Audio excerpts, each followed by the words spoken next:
એ દિવસોમાં નૂહ અપવિત્ર લોકો મધ્યે પવિત્ર થઈને જીવ્યા. અદ્ભુત! શું કોઈ એવું આજે આપણી મધ્યે છે? મારા પરિવારના લોકો ખ્રિસ્ત પર વિશ્વાસ નથી કરતા, પણ મેં કર્યો. મારા પરિવારમાં ઘણા લોકો દારૂ પીવે છે, પરંતુ હું નથી પીતો. મારા ઘણા મિત્રો તો લાંચ લે છે, પરંતુ હું ઈમાનદારીથી કમાઉં છું. મારા ઘણા મિત્રો સંસારિક જીવન વિતાવે છે, પોતાની ઈચ્છા પ્રમાણે જીવે છે, પરંતુ હું મારા જીવનને પરમેશ્વરના વચન અનુસાર જીવું છું. પરમેશ્વરની ઈચ્છા અનુસાર જીવું છું. શું કહી શકો છો? અદ્ભુત! એ કેટલી ભલી વાત છે, જાણો છો? કેટલી સારી વાત છે, શું જાણો છો? જો આજે તમે એવું કહી શકો છો, આજે તમારું જીવન એવું છે, તો તમે પણ આવનારી પેઢી માટે આશીષનું કારણ બનશો, આદર્શ બનશો. નૂહનું જીવન પણ એવું જ હતું. ના કેવળ તેણે આત્મિક જીવન વિતાવ્યું, પરંતુ પોતાના પરિવારને પણ આત્મિકતામાં આગળ વધાર્યા. તેની પણ પત્ની હતી. ઘણા પરિવારમાં પત્ની ખૂબ જ આત્મિક હોય છે, પતિ ખૂબ જ દુષ્ટ હોય છે.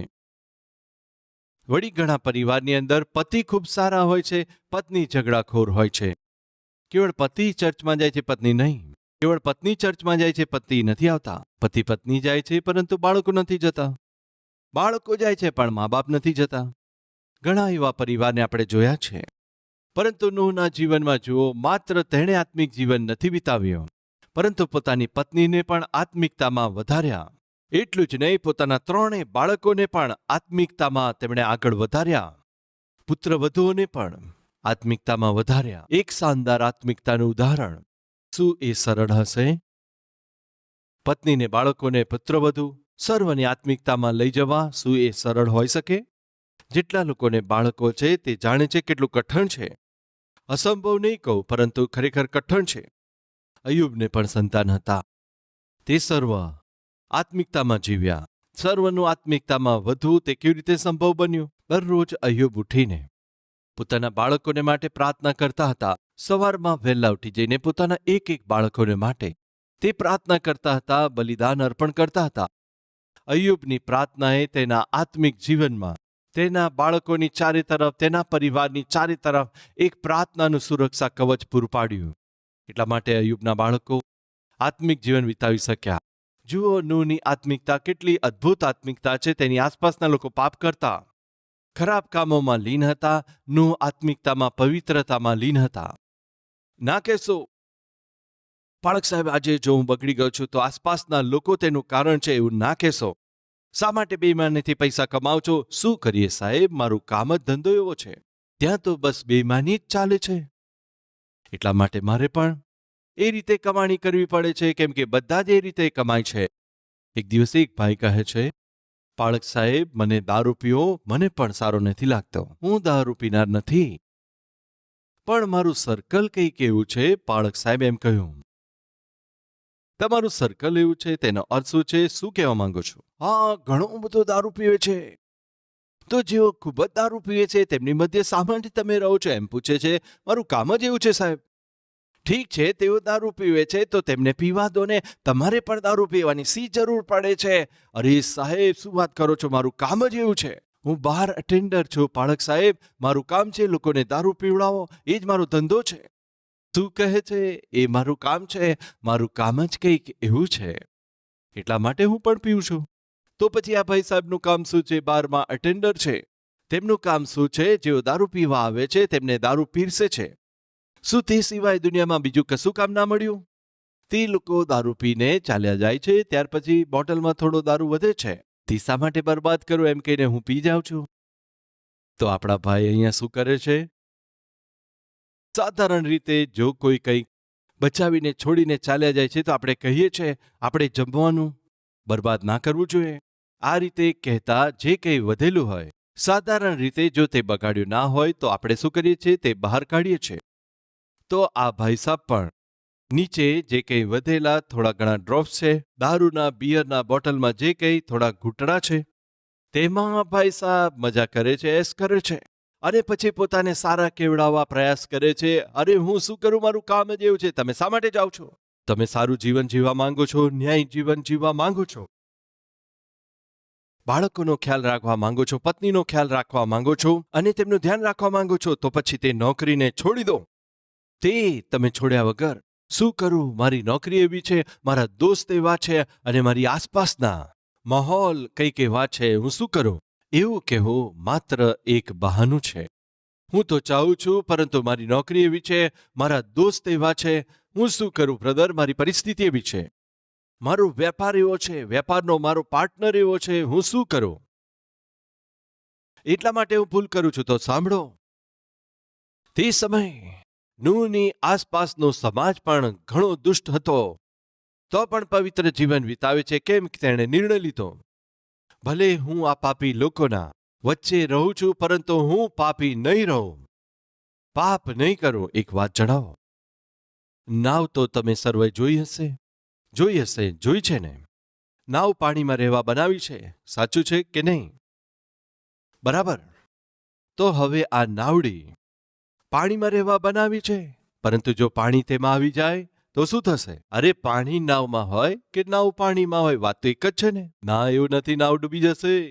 આપણ સર્વએ સંસારમાં રહેવાનું છે, પરંતુ સંસાર આપણી અંદર ના રહી શકે. જ્યાં સુધી જીવતા છે આપણે સંસારની અંદર રહેવાનું છે, પરંતુ સંસારમાં જે છે તે આપણી અંદર ના આવવું જોઈએ. સંસારની અંદર શું છે? આંખોની અભિલાષા, શરીરની અભિલાષા, જીવિકાનું અભિમાન. આ સંસારની અંદર ત્રણેય છે. જો શારીરિક ઈચ્છા તમારામાં છે, આંખોની અભિલાષા તમારામાં છે, અભિમાન, ગર્વ, આગ્રહ, જો આ બધું તમારામાં છે તો સ્વર્ગમાં નહીં જઈ શકો. આપણે સંસારમાં હોય પણ સંસાર આપણામાં ના હોવું જોઈએ. નૂહે એ વાત સમજી, મારે પાપી લોકો મધ્યે રહેવાનું છે. મારી આસપાસના લોકો, મારી આસપાસનો સમાજ પાપી છે, પરંતુ એમને મારા જીવનમાં પ્રવેશ નહીં કરવા દો. તે પાપને મારા પરિવારમાં પ્રવેશ નહીં કરવા દો. કેવળ નિર્ણય નથી લેતા, સાવધાની પણ રાખે છે. પાપી લોકો સાથે સહભાગિતા નથી રાખતા, પોતાને પણ નહીં, પરિવારને પણ બચાવી લે છે. એટલે જ સંભવ બની શક્યું. પાપી સંસારમાં પવિત્રતાથી રહેવું સંભવ છે. તમારી આસપાસની પરિસ્થિતિ પાપ કરવા માટે પ્રલોભન આપતી હોય, પરંતુ પવિત્રતાથી જીવવું સંભવ છે. યુસુફની ચારે તરફ તે સ્ત્રી આવીને, તે હરરોજ આવીને પાપ કર લલચાવતી હતી. યુસુફ પર ઘણો બધો દબાવ કેમ ના લાવ્યા હોય, પરંતુ યુસુફે પવિત્રતાનું જીવન પસંદ કર્યું હતું. એવું એક ઘૃણાસ્પદ કામ મારા પરમેશ્વરની આગળ હું કેવી રીતે કરી શકું? દ્રઢતાથી તેણે કહી દીધું, હું એવું નહીં કરી શકું. ભલે દબાણ આવે, ગમે તેટલી લાલચ કેમ ના આપો, પ્રમોશનના સ્વપ્ન આપો અથવા પગાર વધારવાનું કહો, તમે ગમે તેટલી લાલચ આપો, પરંતુ તમારી આગળ હું નહીં નમીશ. નમવાની નથી. પરંતુ આજે આપણી મધ્યે કેટલાક એવા છે, નોકરી માટે પોતાને વેચી નાખનારા, પ્રમોશનને માટે પોતાના શરીરને વેચનારા, પગારને વધારવા માટે પવિત્રતાને શરતમાં મૂકનાર. શું નથી? ચોક્કસ છે. શા માટે ખોટું કામ કરો છો? શા માટે આવું પાપી કામ કરો છો? જેવું તેમણે કહ્યું, જો હું ના કરું, તેવું ના કરીશ તો મને નોકરીથી કાઢી મૂકશે. નોકરી જરૂરી છે કે આત્મિકતા? તેમની ઈચ્છા અનુસાર કામ નહીં કરું તો પ્રમોશનને રોકી પાડશે. મારું પ્રમોશન મુખ્ય છે કે તમારી આત્મિકતા? તેની લાલસા પૂરી નહીં કરું તો મારો પગાર રોકી રાખશે. શું પગાર જરૂરી છે? એ તમારું જીવન જરા વિચાર કરીને જુઓ. તે દિવસે યુસુફે નિર્ણય લીધો, નોકરી જાય તો ભલે જાય, ભલે ચાહે જે થાય, હું આ પાપની આગળ, હું તે પાપી પ્રસ્તાવને, તે પાપી સ્ત્રીની આગળ પવિત્રતા નહીં વેચું. યુસુફે નિર્ણય લીધો, નોકરી ગુમાવી. નોકરી ચાલી જાય છે. કોઈ કારણ વગર તેને કારાગૃહમાં નાખી દે છે. બંદીગૃહમાં ભલે પડ્યો હોય, પરંતુ તે સ્ત્રીની આગળ સૂઈ નહીં જવું. આ પૃથ્વી ઉપર હું છોકરીઓને ખુશ કરવા માટે નથી, છોકરાઓને ખુશ કરવા માટે નથી. સાંભળી રહ્યા છો ભાઈઓ બહેનો? આ ભૂમિ ઉપર તમે અંકલ અથવા આંટીને ખુશ કરવા માટે નથી, તમારા પડોશીને, તમારા ગર્લફ્રેન્ડ બોયફ્રેન્ડને ખુશ કરવા માટે આવ્યા નથી, કે ના તમારા બોસને ખુશ કરવા માટે આવ્યા છો, પરંતુ આ સંસારમાં આપણે આવ્યા છે આપણા સૃષ્ટિકર્તા પરમેશ્વરને આનંદિત કરવા માટે, સંતોષ આપવા માટે. જો તમારી આસપાસના લોકોને ખુશ કરવા માંગો છો તો નોકરી મળી શકે છે, નોકરી પરમેનન્ટ થઈ શકે છે, પગાર વધી શકે છે, પ્રમોશન મળી શકે છે, ટ્રાન્સફર મળી શકે છે, અથવા તો પૈસા પણ મળી શકે છે. પરંતુ પરમેશ્વરની દ્રષ્ટિમાં ગુનેગાર બનશો અને પરમેશ્વરની દ્રષ્ટિમાં અપવિત્ર બનશો. થોડા સમય પાપ ભોગને માટે શરીરને આપશો તો તમે નર્કમાં જશો.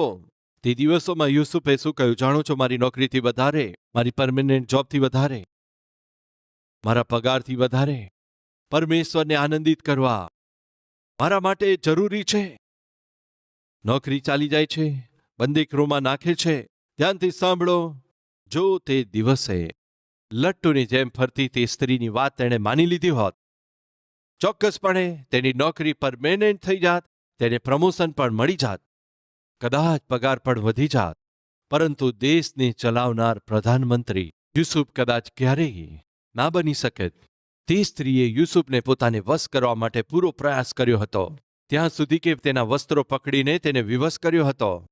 યુસુફ ત્યાંથી ભાગી જાય છે, પાપની આગળ નમતો નથી. તેનું પરિણામ પરમેશ્વરે તેના ન્યાયપણાને જોયું, તેનું સત્ય જોયું, અને પરમેશ્વરે તેને દેશને ચલાવનાર નેતા બનાવ્યા, પ્રધાનમંત્રી બનાવ્યા. પરમેશ્વરને જેઓ પ્રસન્ન કરે છે, પરમેશ્વર તેમને ઊંચા સ્થાન પર બેસાડે છે. પવિત્રતાને, આત્મિકતાને શોધનારા લોકોને પરમેશ્વર ઊંચા સ્થાન પર બેસાડે છે. તે વાતમાં કોઈ સંદેહ નથી. પૂછવા માંગુ છું, પરમેશ્વરનું આશીષમય જીવન ચાહો છો તમે? કે પછી જેઓ મનુષ્ય તરફથી પ્રાપ્ત થાય છે, આનંદને, નામને, સફળતાને, ક્ષણભરની ખુશીને પામવા ચાહો છો? તમે નિર્ણય લો. તે દિવસોમાં નૂહની ચારે તરફ પાપ વધતા હતા, પરંતુ નૂહે પોતાને પાપમાં ના પડવા દીધો, પાપ ના કર્યું. યુસુફની માલકીન હરરોજ તેને પાપ કરવા માટે વિવશ કરતી હતી, પરંતુ યુસુફ તે નકારતો હતો. બહેન, આજે તમારા જીવનમાં લોભિત પ્રલોભિત કરનાર લોકો છે. તમને ખબર છે કોઈના કોઈ રીતે તમને પાડવા છે, તમારો ફાયદો ઉઠાવવા માંગે છે. એવા લોકો ઘણા છે. ભાઈ, તમને પ્રલોભિત કરનાર એવી છોકરીઓ છે, પ્રલોભિત કરનારા એવા છોકરાઓ છે. તમે લગ્ન કરેલા છો, પણ તમારા જીવનમાં બીજો પુરુષ કે સ્ત્રી છે, હરરોજ તમને લુભાવે છે, પરીક્ષા કરે છે. જો પડી જઈને તમારું જીવન બરબાદ થઈ જાય, જો પડી જાઓ, તમારા કેરેક્ટર પર ધબ્બો લાગી જશે. ત્યાર પછી ભલે તમે પસ્તાવ કરો. તે પડી જવું એ અપરાધ ભાવના હંમેશા ચોટ પહોંચાડશે. અરે, મારા પતિને દગો કર્યો, મારી પત્નીને મેં છેતરી, મેં તેમનો ભરોસો તોડી નાખ્યો, મને પ્રેમ કરનાર વ્યક્તિને મેં દગો કર્યો, હું તો દગાખોર છું. જે દાગ ધબ્બો તમારા ઉપર લાગ્યો છે, મૃત્યુ સુધી તમારો પીછો છોડશે નહીં. તે ના ભૂલશો. નું એક અદ્ભુત આત્મિક, એટલા બધા અધિક પવિત્ર કે આસપાસના જ્યારે પાપ ખૂબ જ કરતા હતા, તેણે પોતાને જ પવિત્ર રાખ્યો એવું નહીં, પોતાની પત્નીને, બાળકોને પણ, બધાને તે બચાવી શક્યા. આવનારા પ્રલયથી, આવનારા મૃત્યુથી, આવનાર ભયંકર જોખમથી આખા પરિવારને બચાવી શક્યા. સાંભળો, કેવળ તમે બચી જાઓ તે પૂરતું નથી.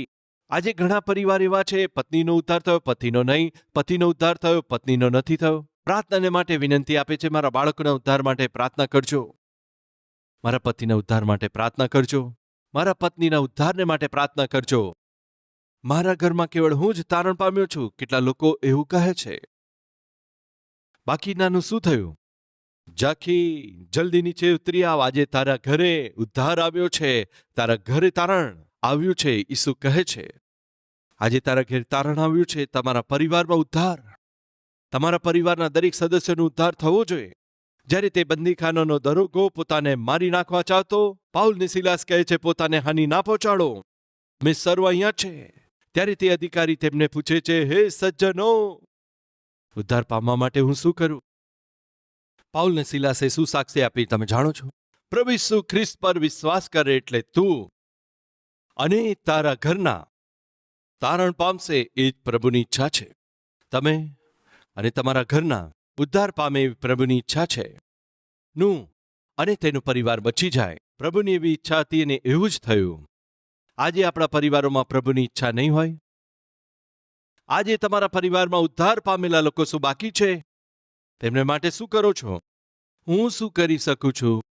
પતિને ચર્ચ આવવા કહું છું, તે આવતા નથી. પત્નીને ચર્ચમાં આવવા કહું છું, તે આવતી નથી.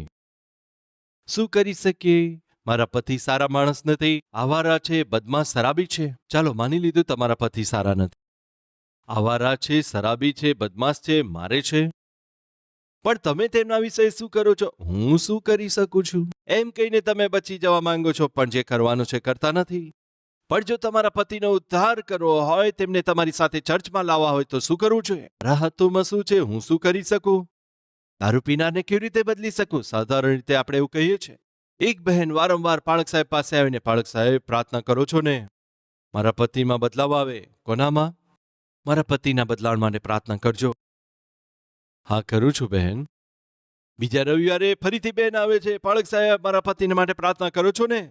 હા, કરું છું બહેન. બીજા સન્ડે ફરીથી, પાળક સાહેબ, મારા પતિ માટે પ્રાર્થના કરો છો?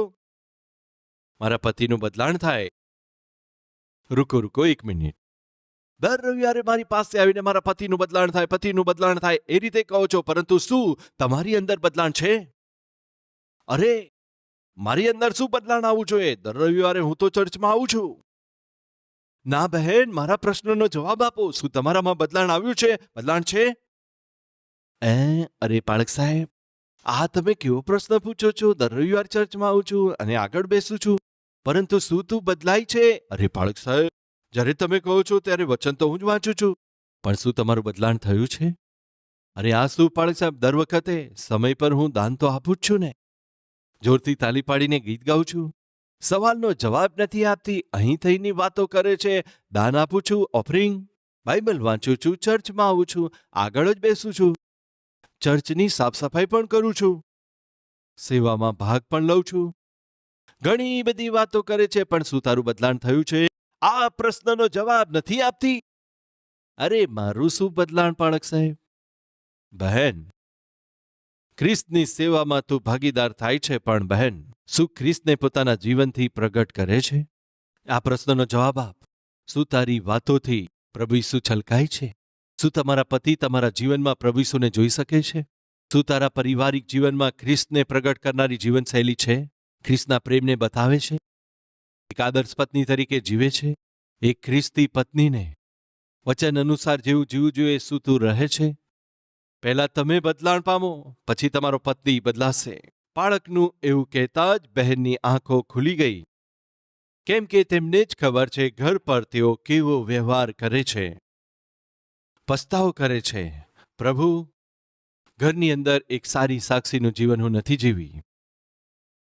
ઘરમાં પ્રવેશતા જ મારો સ્વભાવ બદલાઈ જાય છે. ઘરમાં જતા જ મારી બોલચાલ બદલાઈ જાય છે. મંડળીની અંદર હું આત્મિક છું, આત્મિકતાનો ઢોંગ કરું છું, ઘરમાં પતિને પરેશાન કરું છું. મને ક્ષમા કરો પિતા. મારા બદલાયા વગર, મારા બદલાણ વગર, તમને પ્રદર્શિત કર્યા વગર મારા પતિનું જીવન કેવી રીતે બદલાય, મને ક્ષમા કરો. ઘૂંટણો નમાવે છે, પસ્તાવ કરે છે. આજથી મારા જીવન દ્વારા કેવળ તમને જ પ્રગટ કરીશ એવો નિર્ણય લે છે. નવો નિર્ણય લઈને બહેન ઘર જાય છે. પતિ દારૂ પીનાર જરૂર હતા, પરંતુ પત્ની જ્યારે ચર્ચથી ઘરે આવે છે, બિચારી થાકીને આવે છે, જોર જોરથી ગાયન ગાઈને તાલી પાડીને બિચારી થાકી ગઈ છે, તો પતિનું કામ એ હતું કે જ્યારે પત્ની ઘરે આવે ત્યારે સરસ ગરમ કોફી તૈયાર રાખે. નહીં તો પતિનું આયુ બનશે. તો તે દિવસે શું થયું? આ પતિ તો ટીવી જોતા હતા અને ટીવીમાં કોફી બનાવવાનું ભૂલી ગયા. અચાનક યાદ આવે છે, અરે મારે કોફી બનાવવાની છે. અચાનક ભાગે છે, કોફી બનાવીને કોફી ગ્લાસની અંદર રેડી રહ્યા છે અને દરવાજો ખુલી ગયો. અને જેવો દરવાજો ખુલે છે, પતિના હાથ પગ ધ્રુજવા લાગે છે. એકદમ કોફીનો કપ હાથમાંથી છૂટીને નીચે પડે છે. પત્ની આવી ગઈ છે, તેણે મને જોઈ લીધો છે, આજે હાલત ખરાબ.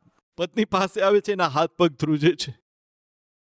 પત્ની પાસે આવે છે અને કહે છે, અરે તમે ડરો છો કેમ? અરે તમારે આટલે ડરવાની શી જરૂર છે? ચલો કોઈ વાંધો નહીં, તમે ત્યાં જઈને બેસો, આ સાફ સફાઈ હું કરી દઈશ. તેમાં શા માટે બીવો છો? આજથી બધા કામ આપણે સાથે મળીને કરીશું. આજથી ઘરના દરેક કામકાજને આપણે સાથે મળીને બંને કરીશું. કિચનનું કામ આપણે સાથે કરીશું, તમારે એકલા શા માટે કરવાનું? પત્નીના મુખથી આ પ્રકારની વાતો સાંભળીને પતિને વિશ્વાસ ના આવ્યો. ઉપરથી નીચે સુધી જુએ છે અને પૂછે છે, અરે તું જ છે? અરે તમે જ છો? આ કેવો પ્રશ્ન છે? હું જ છું ને. તો આ શું થયું? તમને શું થયું? તમે ઘરનું કામ કરો. શું તમે ઘરનું ધ્યાન રાખશો? શું તમે ઘરનું કામકાજ કરશો? અરે આ શું છે? આ શું થઈ ગયું છે તમને? ત્યારે પત્ની કહે છે, તેરી પતિને કહે છે, આજે જ મારા જીવનનું બદલાણ થયું છે. મેં મારી ભૂલોને જાણી લીધી છે, તેને છોડી દીધી છે. આજે હું ઈસુને મળી છું, તેમને મેં મારા જીવનમાં બોલાવ્યા છે. આજથી તમે મારા જીવનમાં ઈસુને જોશો. પતિ આ વાત સાંભળે છે. સાંભળીને જાણો છો તે શું કહે છે? જો તારા જેવા પત્નીને પરમેશ્વર બદલી શકે છે તો મને પણ બદલવામાં તેમને વધારે સમય નહીં લાગે. આવતા અઠવાડિયાથી હું પણ ચર્ચમાં આવીશ. તે ઈસુ સાથે હું પણ મુલાકાત કરવા માંગુ છું. મારા જીવનમાં હું પણ સ્વીકારવા માંગુ છું. આવતા અઠવાડિયાથી બંને ચર્ચમાં આવે છે. અત્યાર સુધી બંનેને ચર્ચમાં આવતા રૂકાવટ કોણ હતું જણાવો? અતિભક્તિ, પતિભક્તિ નહીં. ભક્તિ, અતિભક્તિ. ચર્ચમાં આવવા એમનાથી મોટા ભક્ત કોઈ નથી. ઘરમાં આવતા જ રેખા બદલાય છે. પોતાની મરજી પ્રમાણે જીવો છો તો પતિનું જીવન કેવી રીતે બદલાય? તમે પોતાની મરજી પ્રમાણે જીવો છો, વાત વાતમાં પત્ની પર ગુસ્સે થાવ છો, તેને પર હાથ ઉઠાવો છો. પણ રવિવાર આવે એટલે ચલો આપણે ચર્ચમાં જઈએ. કેવી રીતે પત્ની આવશે? પહેલા તમે ચર્ચમાં જાઓ. ઘરનો માહોલ તો નર્ક બનાવ્યું છે, ચર્ચમાં તો મોટા એલ્ડર બની જાઓ છો.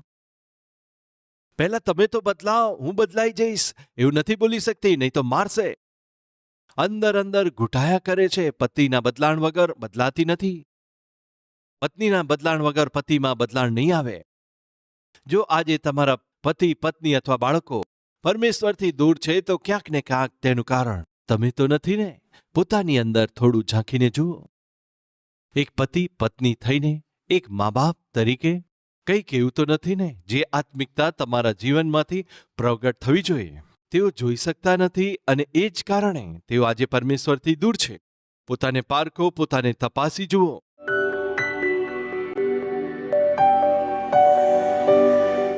મહાપવિત્ર પિતા પરમેશ્વર આજે ફરીથી અમારી સાથે વાત કરી છે. શરૂઆતથી અંત ઉત્તમ છે. આરંભ કરતા અંત સારો છે. પ્રભુ, થવા દો કે અમારી આવતીકાલની આત્મિકતા અમારી આજની આત્મિકતા કરતાં વધી જાય. અમે દરરોજ તમારામાં વધતા જઈએ. તમારો આત્મા અમારામાં વધતો જાય. તમારા સ્વભાવમાં, સ્વરૂપમાં અમે દરરોજ વધતા જઈએ. તમારામાં અને તમે અમારામાં દરરોજ જીવી. અમને જોનારા અમારા બંધુ મિત્ર અને અમારા પરિચિત, અમારી સાથે જે નોકરી કરતા હોય અથવા અભ્યાસ કરતા હોય, અમારા જીવનથી તમને જોઈ શકે એવું એક જીવન અમને આપો. અમારામાંથી ઘણા પહેલા આત્મિક જીવન જીવતા હતા, પરંતુ આજે પતિત છે. પાપી જીવન જીવતા તમારાથી દૂર થયા છે. આજે તેઓ ફરીથી પોતાની જાતને સમર્પિત કરી રહ્યા છે. તેમનો તમે સ્વીકાર કરજો પિતા. ફરીથી તેમને તમારા સામર્થ્યથી ભરો, ફરીથી તમારા પવિત્ર આત્માથી ભરો, ફરીથી તેમને દ્રઢતાથી આગળ વધવાની કૃપા આપજો. તેમનામાંથી દરેકને આપજો. પ્રાર્થના પ્રભુ ઈસુના નામમાં માંગી સાંભળો, સ્વીકારો. આમેન.